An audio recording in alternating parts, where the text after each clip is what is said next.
Então nós temos hoje a grata alegria da companhia do nosso companheiro Ayrton Dornelles, vem de Itapema, tarefeiro do Centro Espírita Luz do Amanhã, que vai nos falar sobre provas terrenas. Jesus te ampare.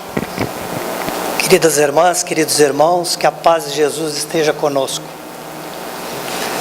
Para nós nos debruçarmos sobre esse tema, que são as provações terrenas, nós nos permitimos fazer uma reflexão sobre um pequeno comentário que o Kardec acrescentou à questão 132 do Livro dos Espíritos, a qual nós nos permitirmos lê-la. Diz Kardec assim: a ação dos seres corpóreos é necessária à marcha do universo, mas Deus, na sua sabedoria, quis que os espíritos tivessem nessa mesma ação um meio de progredir e de se aperfeiçoar. É assim que, por uma lei admirável da sua providência, tudo se encadeia, tudo é solidário na natureza. Sei que lida assim de pronto é mais difícil nós entendermos essa citação de Kardec, mas penso eu que ela esconde algumas belezas que merecem ser melhor explicadas aqui a todos nós. E nós, nesse intento, então, queremos dividir esse comentário em duas partes, e nós começaríamos falando exatamente da segunda parte dessa citação, onde eu vou repetir as palavras de Kardec, onde ele nos diz assim: é assim que, por uma lei admirável da sua providência, ou da providência de Deus, tudo se encadeia, tudo é solidário na natureza. E essa palavra solidária, que se empresta também a formar a palavra solidariedade, ela pode ser vista em todos os ângulos que nós observarmos da natureza humana, assim como em todos os ângulos que nós observarmos a própria criação de Deus. Tudo na natureza depende um do outro. Nós dependemos dos nossos irmãos do reino mineral, do reino vegetal, do reino animal. Nós dependemos das outras pessoas, e a nossa própria existência depende de leis até físicas que determinam a atração entre os astros e permite que a natureza continue em equilíbrio e tudo continue funcionando para o bem-estar geral. E nesse sentido, nós fazendo um alerta, Emmanuel, que faz o prefácio da obra No Mundo Maior, que todos nós sabemos que na verdade é do André Luiz, mas o prefácio é escrito por Emmanuel, e através da mediunidade do Chico, ele nos traz um alerta sobre as mensagens que André Luiz posteriormente nos apresentará, e ele nos diz o seguinte nessa mensagem: diariamente partem viajores humanos aos milhares, demandando o país da morte. A maioria constitui-se de espíritos menores, em luta por outorga de títulos que lhes exaltem a personalidade. Não chegaram a ser homens completos, no sentido de que a maioria de nós ainda se esforça e tenta todo dia ser humano, porque muitos de nós ainda vivem bastante a animalidade, a herança que o nosso corpo físico nos traz e que o princípio espiritual que se originou no nosso espírito também carrega. Diz ele, quase sempre se atribuíram a indébita condição de eleitos da providência. Aplicavam a justiça ao próximo, esperando um paraíso de graça para si e um inferno de intermino tormento para os outros. Contavam levianos e inconsequentes com privilégios que jamais se fizeram por merecer. E aqui eu vejo muitos de nós que ainda se imaginam eleitos de uma providência, eleitos de Deus, que é o momento em que retornarmos à pátria espiritual, em que nós nos encontrarmos com a morte do corpo físico, nós ficamos muitas vezes fantasiando que teremos uma série de privilégios aos quais não fizemos jus. E desejamos, por egoísta que somos, que os nossos irmãos, outros, principalmente aqueles que de alguma forma nos afligiram nessa existência, ou muitas vezes que se transformaram numa provação, que eles possam, diferente de nós, encontrar severa punição aos seus atos, porque nós somos quase sempre muito egoístas.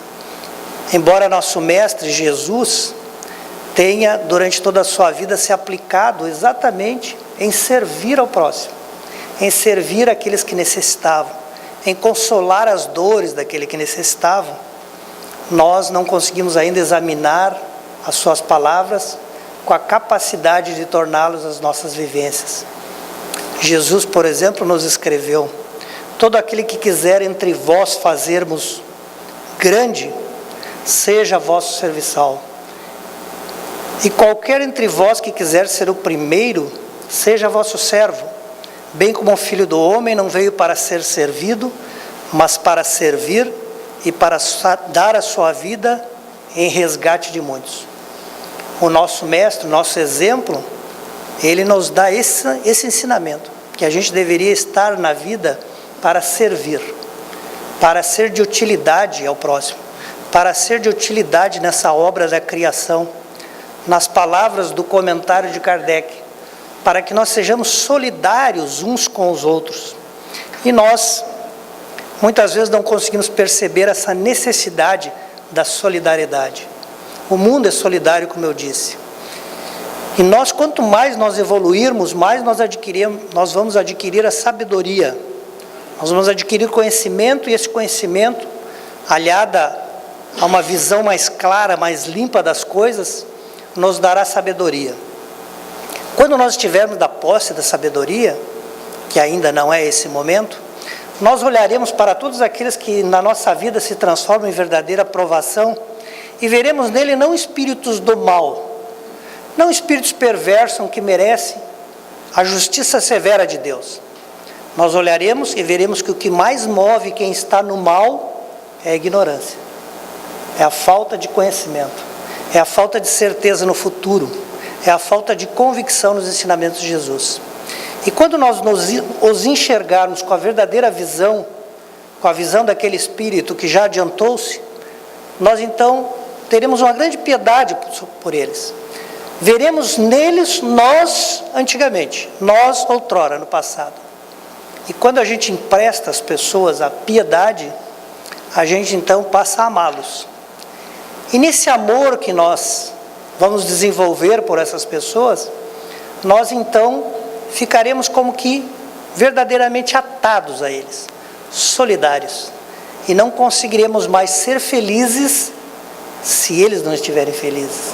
É nisso que consiste essa reflexão de Kardec.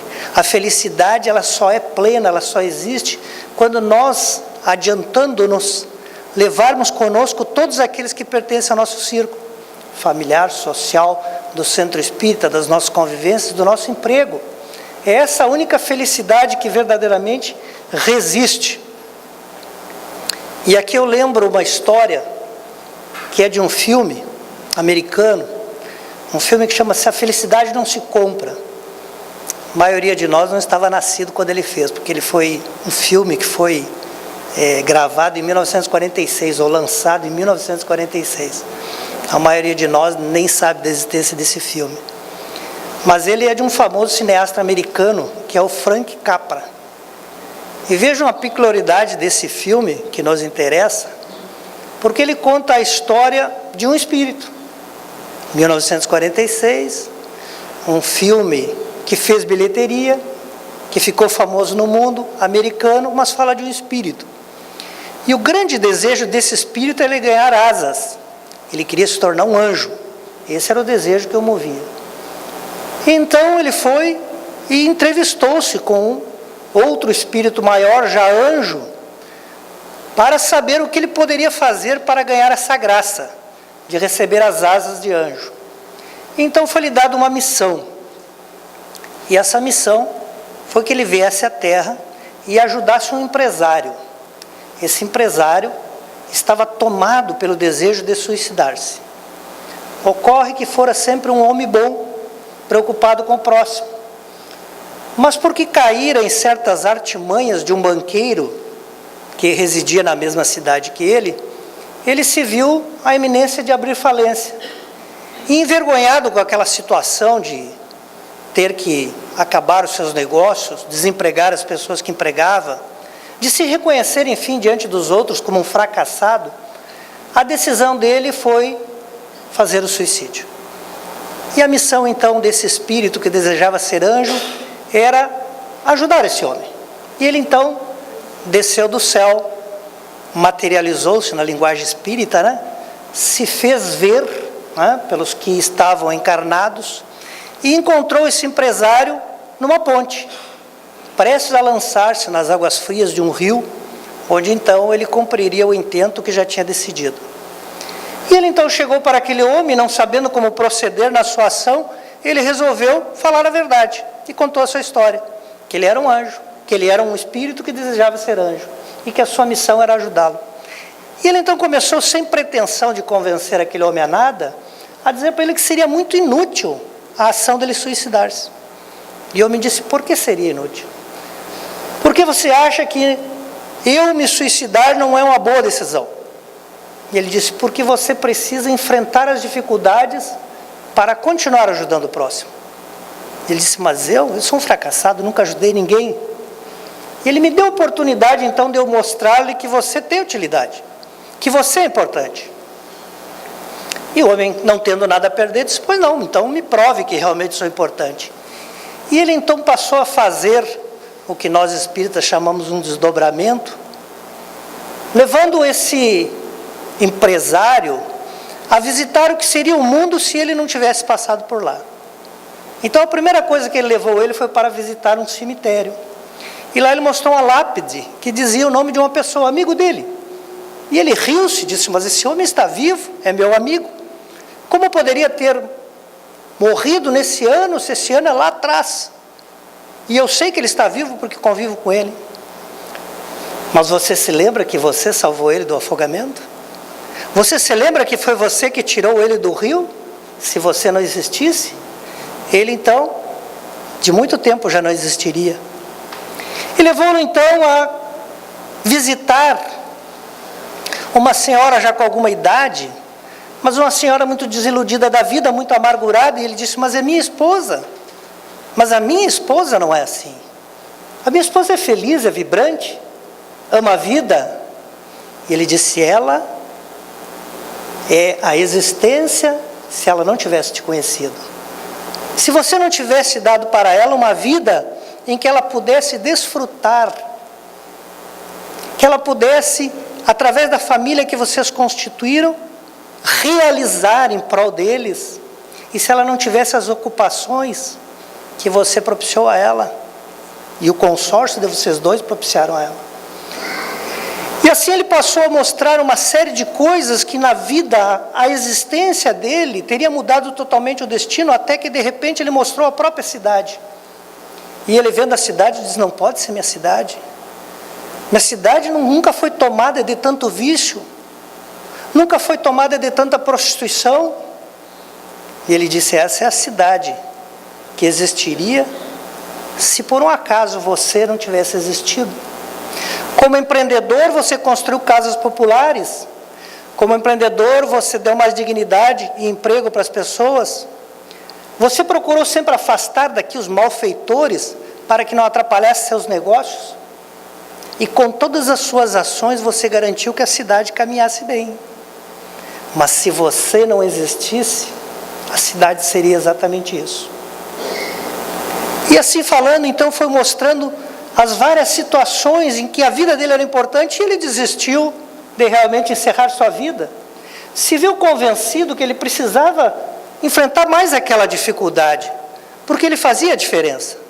E então voltou para casa, e como era véspera de Natal, alegre, na rua, dizia para as pessoas: Feliz Natal, um bom Natal a todos. E quando chegou em casa, os amigos que organizaram uma festa, sabendo das suas dificuldades, fizeram uma pequena vaquinha, reuniram dinheiro, e com esse dinheiro eles então lhe ofertaram para que ele desse uma sobrevida à empresa, para que ele pudesse retomar os negócios. E então, como era a noite do Natal, na passagem do ano, os sinos tocaram.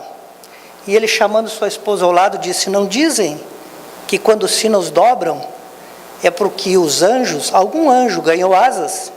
Certamente o meu conseguiu o seu intento.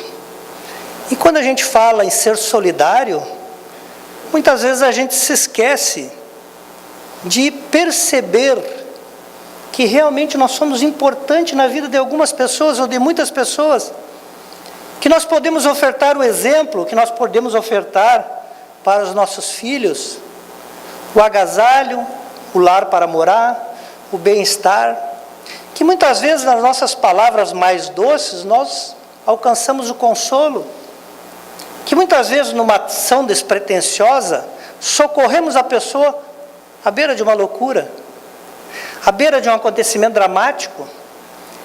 E por outra forma, nós também muitas vezes somos socorridos na ponte, prestes a nos atirar no rio gelado, porque uma pessoa despretensiosa, que nem sabia o que estava acontecendo, nos alcançou aquilo que naquele momento nos faltava, aquilo que nos chamou de volta à realidade, aquela palavra bem colocada, que nos disse o que nós precisávamos ouvir, aquele ato que fez a gente ver o que precisava ser visto. Então o mundo, de uma forma geral, é solidário. Se nós realmente entendêssemos já o quanto somos importantes na vida dos outros, e se nós entendêssemos que a adversidade precisa ser enfrentada, porque nós precisamos continuar na nossa existência, nós poderíamos, e nos bastaria, entender essa parte do comentário de Kardec. Mas como nós ainda não somos isso, nós vamos tentar entender a segunda parte do comentário de Kardec. E na segunda parte ele diz assim, que na verdade é a primeira na frase: a ação dos seres corpóreos é necessária à marcha do universo. Seres corpóreos, espíritos que nesse momento estão reencarnados, estão vivendo essa vida física. Ele diz, ela é importante, essa ação, o que nós fizemos, porque nós colaboramos com a marcha do universo, com o progresso do universo. E Kardec acrescenta, e essa ação é um meio de nós progredir, de se aproximar de Deus. Ele diz, se aproximar dele, de Deus. E vejam que se nós voltarmos a Emmanuel, no mesmo prefácio, do mesmo livro que eu já citei aqui, que é No Mundo Maior, Emmanuel vai falar daqueles espíritos que já entenderam a existência humana, aqueles que já aprenderam a primeira lição. E ele então diz o seguinte, os companheiros que compreendem na experiência humana a escada sublime, cujos degraus a vencer a preço de suor, com o proveito das bênçãos celestiais, dentro da prática incessante do bem, sabem que não teriam recebido o dom da vida para matar o tempo, nem a dádiva da fé para confundir os outros, absorvidos que se acham na execução dos divinos desígnios. Ou seja, ele está dizendo, aqueles que já sabem conjugar esse verbo de ser solidário, esses sabem que a encarnação não é dada para a gente perder tempo. Esses sabem que a gente encontrou essa fé espírita, não foi para confundir as outras pessoas, mas para esclarecer, para consolar, para conduzir as pessoas para Jesus. Porque nós, ou aqueles, melhor, que já entenderam essa lição, passam a vida imbuídos dos desígnios da providência. Ou seja, são os verdadeiros obreiros do bem. São aqueles que realmente já estão colocando em marcha os planos divinos de alcançar um mundo mais evoluído. E reforçando esse conceito do porquê que nós reencarnamos, porquê que nós não podemos perder tempo. Nós podemos examinar a questão 946, quando eles dizem, os Espíritos nos dizem que as atribulações da vida são provas ou expiações. Não é castigo divino as atribulações. Deus não providencia as atribulações para que nós sejamos massacrados. São provas e expiações. Vamos examinar o que seja realmente isso. Na já citada questão 132, na qual está o comentário de Kardec, a pergunta é, qual o objetivo da encarnação? E os Espíritos respondem: Deus impõe a encarnação para fazer nós chegarmos à perfeição. E completo, para uns é a expiação, para outros é a missão. Ora, se as nossas atribulações são provas e expiações, e se os Espíritos estão dizendo que para uns é expiação e para outros é missão, nós já podemos começar a imaginar que a prova é uma missão. A prova que estamos submetidos é uma missão, a provação é uma missão. E na 167, o objetivo da reencarnação, os Espíritos respondem: expiação, melhoramento progressivo da humanidade. E como a palavra expiação de novo aparece à parte, nós podemos entender que as provações divinas, que são missões, servem para o progresso da humanidade. Juntando agora as três questões. E para nós entendermos o que seja a provação, diante de tantos raciocínios que a gente pode experimentar em relação a essa pequena palavra que nos fala tanto, a interpretação mais difícil que eu tive para entender na minha vida, em relação à expiação, foi uma explicação dada por uma articulista da Federação Espírita Brasileira, que ela escreveu no site da Federação assim: provação é o espírito colocado em situação que o afasta do estado de inércia, proporcionando-lhe oportunidade. Vou repetir. Provação é o espírito colocado em situação que o afasta do estado de inércia. Eu fui ler quem era essa moça. Obviamente eu descobri que ela era física, né? Ela não poderia ser outra coisa para comparar a provação com o estado de inércia. E aí eu fui visitar o que era o estado de inércia e descobri, na verdade a gente todos passa pelo conhecimento desse assunto, porque é um assunto dos nossos currículos escolares, mas eu revisitei os que são essa lei da inércia. Então descobri lá que o Isaac Newton tem 3 leis, né? E nessas 3 leis que ele editou, a primeira lei é a lei da inércia. E essa lei da inércia, explicando com palavras mais chulas, é a tendência que os corpos têm de permanecer no estado que estão, movimento ou se estão paradas. Então, um exemplo claro: se nós estamos num ônibus, esse ônibus está em movimento, o motorista dá uma freada, todos nós somos jogados para frente. Por quê? Porque o nosso corpo quer continuar em movimento, nós estamos em movimento. Se por conseguinte, para arrancar, ele dá uma acelerada muito forte, nós estamos parados, nós grudamos na cadeira. Nós queremos continuar parados. E o ônibus está entrando em movimento. Até aqui, vamos dizer assim, a parte científica eu tinha entendido. Agora restava entender o que isso tem a ver com expiação. E daí nós no Consolador encontramos a seguinte resposta que Emmanuel emprestou para a pergunta: qual a diferença entre provação e expiação? Isso foi perguntado para Emmanuel, ele respondeu assim: a provação é a luta que ensina o discípulo rebelde e preguiçoso a estrada do trabalho e da edificação espiritual. A expiação é a pena imposta ao malfeitor que comete um crime. Muito bem. Então, é a luta que ensina o discípulo rebelde e preguiçoso. Eu pensei, e agora todos têm direito de duvidar comigo, né? Porque é uma conclusão minha, que basicamente o rebelde é um cara que está no movimento para o lado errado, e que o preguiçoso não está em movimento. Então, qual é esse movimento de inércia que Deus impõe ao espírito rebelde e preguiçoso? O rebelde está indo para lá, Deus precisa dar uma paulada nele, vamos usar esse termo, né, para expressar a aprovação, para ele ir para o outro lado, porque ele está indo para o lado errado. O outro está parado, não está fazendo nada, não está usando a encarnação para o propósito que ela foi criada. Então ele precisa do empurrãozinho, né? Então aí nós começamos a perceber como de fato, como realmente nós, muitas das vezes, somos visitados pelas tribulações da vida, única e exclusivamente porque somos rebeldes ou porque somos preguiçosos. Jesus já ensinou, a mãe e o pai retomaram o ensinamento no início da vida. Não vou falar da outra vida para ninguém ficar com vergonha, né? Vou falar só dessa vida aqui para nós poupar um pouquinho, né? Aí convivemos com pessoas maravilhosas que nos disseram que nós estávamos errados, que não deveríamos fazer as coisas que estamos fazendo.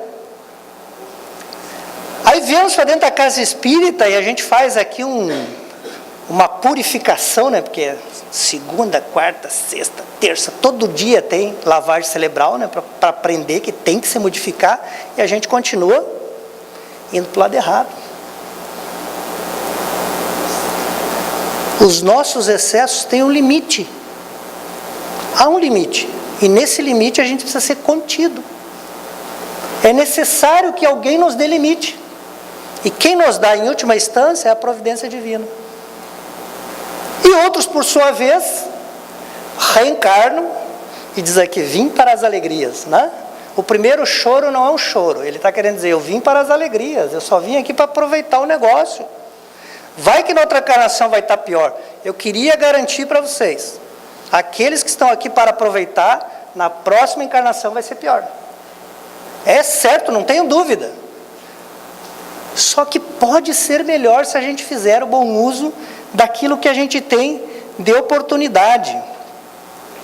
Então as expiações, elas respondem pelo passado. Ou seja, são os aprendizados das lições que nós não quisemos aprender da melhor forma.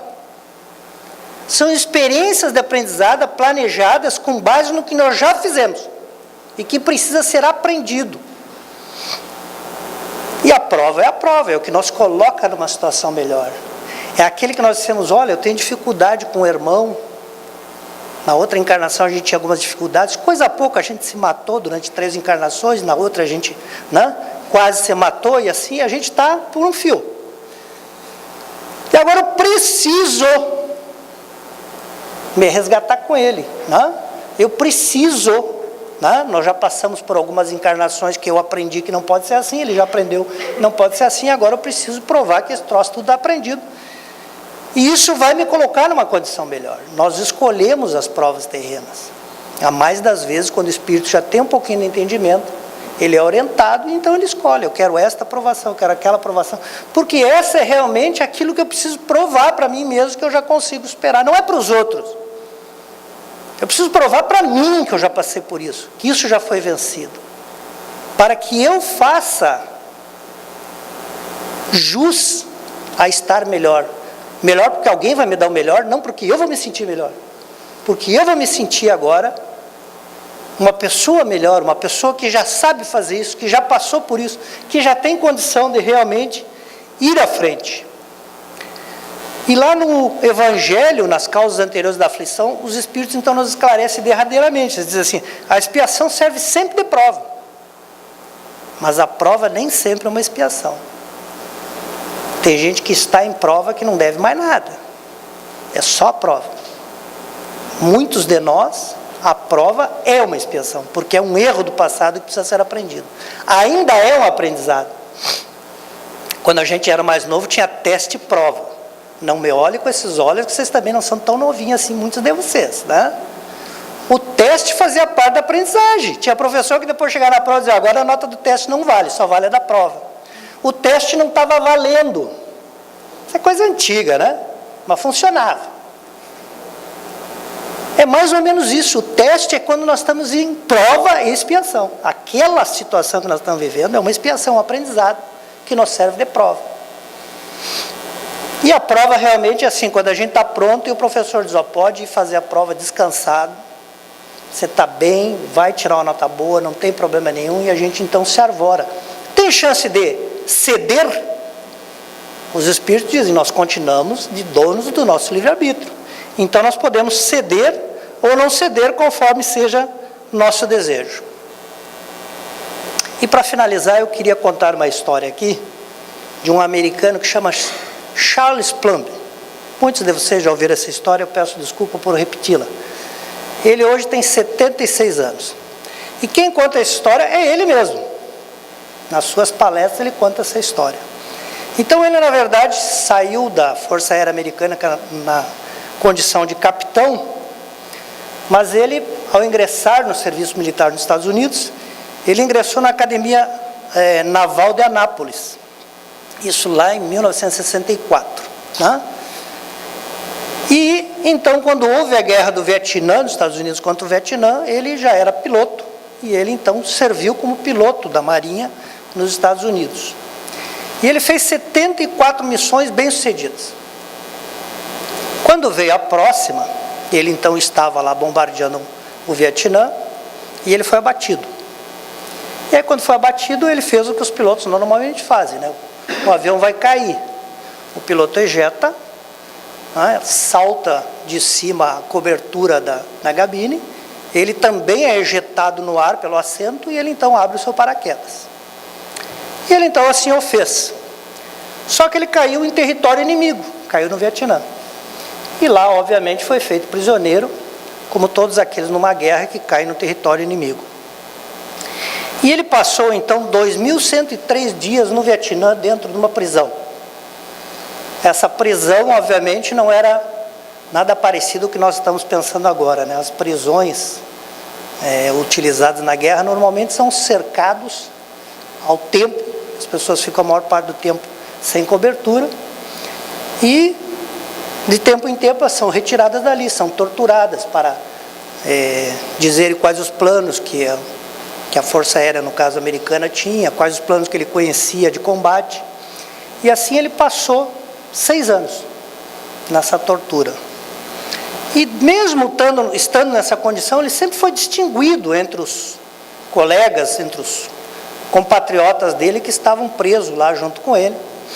De tal sorte que por 2 anos ele chegou a desempenhar a função de capelão, ou seja, ele que conduzia as orações do grupo, pedindo a Deus que realmente pudesse vir a paz e que eles então pudessem serem liberados daquela prisão. Muito bem. Ele então, quando se deu a paz, ele voltou para os Estados Unidos. E aí, quando ele voltou aos Estados Unidos, ele voltou novamente a voar, né? Continua a sua tarefa até aproximadamente 30 anos de serviço militar, quando então se retirou da Marinha. Dentro do serviço militar ele conquistou algumas honrarias, né? Quais foram? Ele ganhou 2 corações de púrpura, ele ganhou a medalha de Legião do Mérito, ele ganhou 2 estrelas de prata, ele ganhou a estrela de bronze e a medalha POW, que são grandes condecorações que o americano oferece para os heróis de guerra, e foi considerado um herói. Então, quando ele saiu, alguns amigos pediram para que ele começasse, em pequenos grupos, contar como é que ele venceu essa adversidade de ficar tanto tempo preso pelo inimigo, torturado, como é que ele não cedeu a tudo isso, como é que ele conseguiu ainda assim manter o altruísmo, ser líder naquele grupo. Ele então passou a fazer alguns encontros em que ele narrava as suas adversidades e procurava fazer com que as pessoas se estimulassem a também vencer as suas adversidades.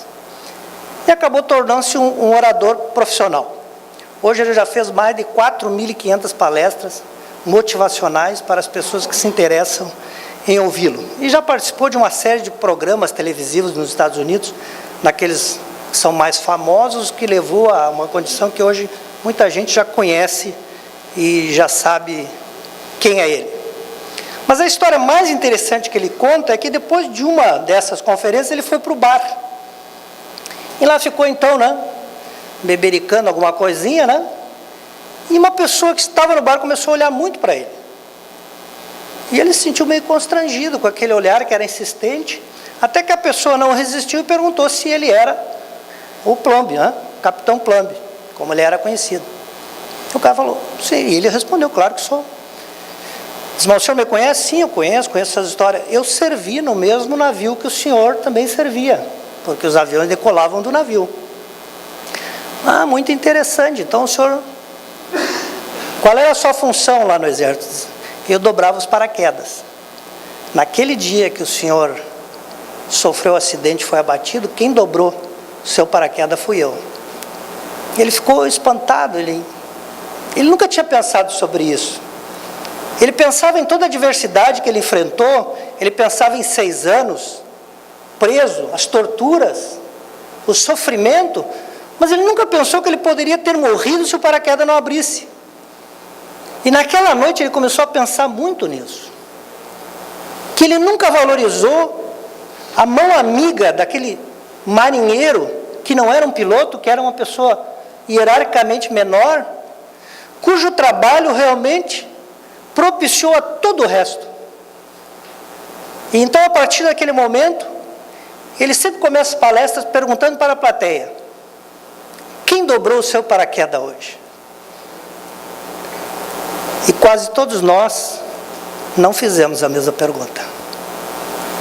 Quase todos nós passamos pela vida utilizando paraquedas que alguém nos alcançou e que funcionam bem e que nos salvam a vida, sem nunca nos perguntar quem dobrou nosso paraquedas.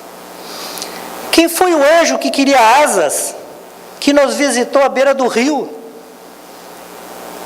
Quem nos propiciou essa vida maravilhosa que nós temos? Quem nos concebeu o lar para nós vivermos? Quem nos estendeu a mão no momento em que mais nós necessitávamos? E eu aqui me permito acrescentar um outro raciocínio, o raciocínio do nosso capitão Plumb, perguntando: como você dobrou o paraquedas que você dobrou hoje? Porque você não sabe quem vai usar. Você não sabe quem vai precisar daquele paraquedas. Mas você esteve atento a organizar cada fio de seda e cada dobradura com extremo cuidado, para que a pessoa que vai utilizar o paraquedas que você fez hoje, seja o exemplo, seja a palavra, seja a ação, seja a gentileza, seja o obrigado, seja o olá, seja o bom dia, para que ele seja suficiente para salvar a sua vida. Que nós sejamos gratos àqueles que nos emprestaram um paraquedas bem dobrado, um paraquedas que nos serviu até aqui. Que nós não tenhamos nunca o descuido de lhes dar o sentimento que mais nos eleva, que é a gratidão. Mas também que nós pensemos que a grande oportunidade que nós estamos, ela é solidária. E nós, todos os dias, também construímos a marcha do universo para a perfeição. E construímos através da grande missão que Deus nos deu, que é dobrar o paraquedas para alguém. Que Jesus nos ilumine, que assim seja.